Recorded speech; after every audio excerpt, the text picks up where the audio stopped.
Intro dulu.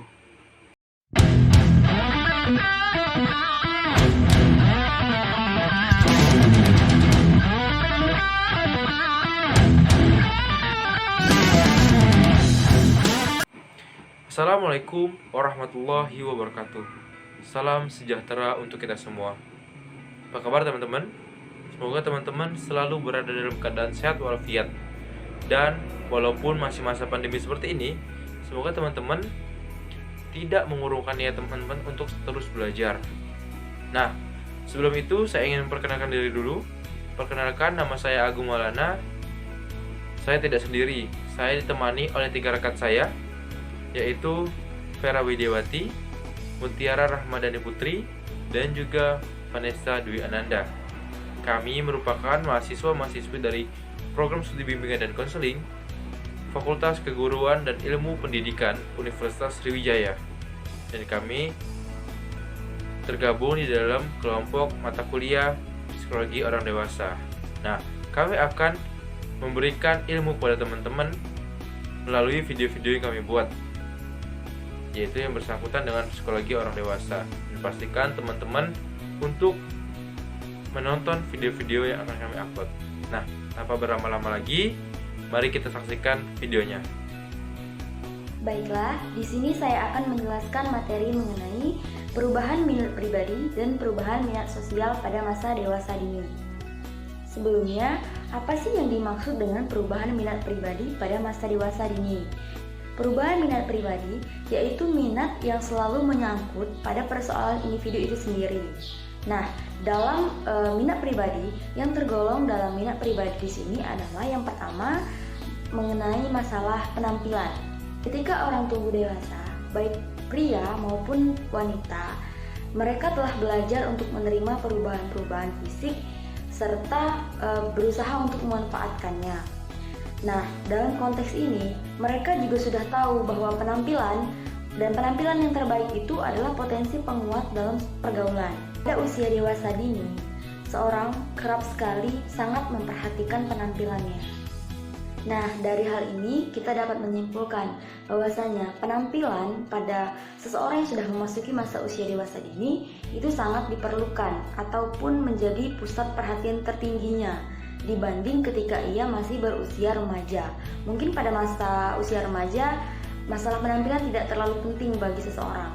Namun ketika ia memasuki usia dewasa awal atau dewasa dini, penampilan merupakan salah satu hal yang sangat penting bagi kelangsungan hidupnya atau lebih tepatnya dalam eksistensinya dalam menjalani kehidupan. Nah, itulah tadi pembahasan mengenai minat pribadi dan seperti apa contoh-contoh dari minat pribadi yang berubah pada masa dewasa dini.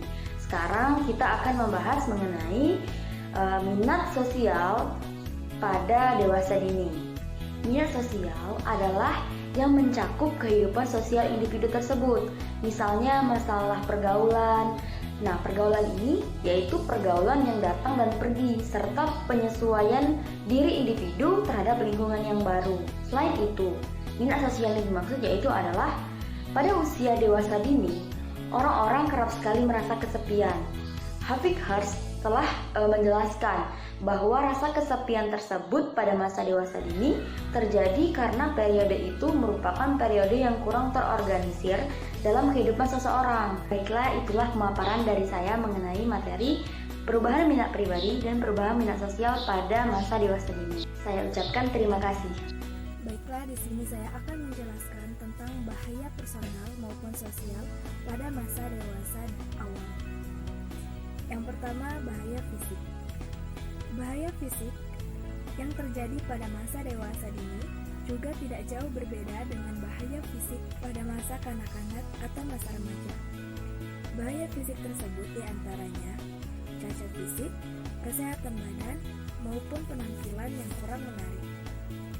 Akibat dari bahaya fisik ini adalah datangnya perasaan frustasi dan rasa ketidakpercayaan diri.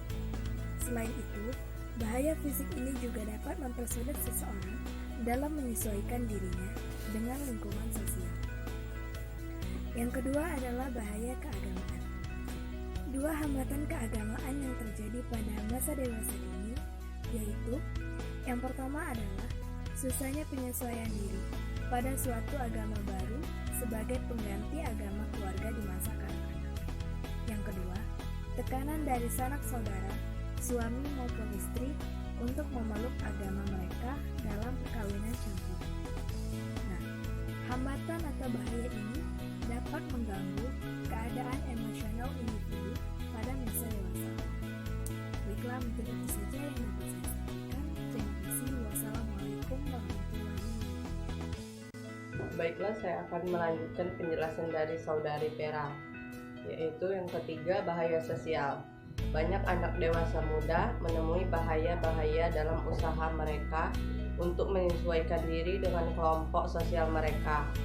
Secara umum, terdapat 3 hambatan yang belum dapat diatasi secara tuntas. Yang pertama yaitu hambatan untuk bergabung dengan kelompok sosial tertentu yang cocok. Kedua, rasa tidak puas dengan peran yang harus dimainkan dalam memenuhi harapan kelompok. Yang ketiga, mobilitas sosial yang mengharuskan mereka menyesuaikan diri dengan lingkungan baru. Baiklah, selanjutnya bahaya peran seks. Dengan adanya pertentangan mengenai peran seks yang direstui dewasa ini, maka dengan konsep tradisional maupun konsep egalitarian semuanya mengandung resiko. Konsep peran seks tradisional ini sangat berpengaruh besar kepada penyesuaian diri orang dewasa. Contohnya, seseorang pria melakukan berbagai upaya agar ia benar-benar dikatakan maskulin oleh orang lain. Nah teman-teman, itulah tadi pemaparan materi pada video kali ini. Semoga apa yang disampaikan oleh rekan-rekan saya tadi dapat bermanfaat untuk kita semua. Nah, jika teman-teman mempunyai pertanyaan, silakan teman-teman untuk bisa mengklik di kolom komentar. Kami akan berusaha menjawab pertanyaan dari teman-teman sekalian. Nah, dan juga jangan lupa untuk share video ini sebanyak-banyak mungkin, sehingga akan lebih banyak orang yang merasakan kebermanfaatan dari video ini. Nah, mungkin itu saja pertemuan pada video kali ini. Jangan lupa saksikan video-video kami selanjutnya. Terima kasih.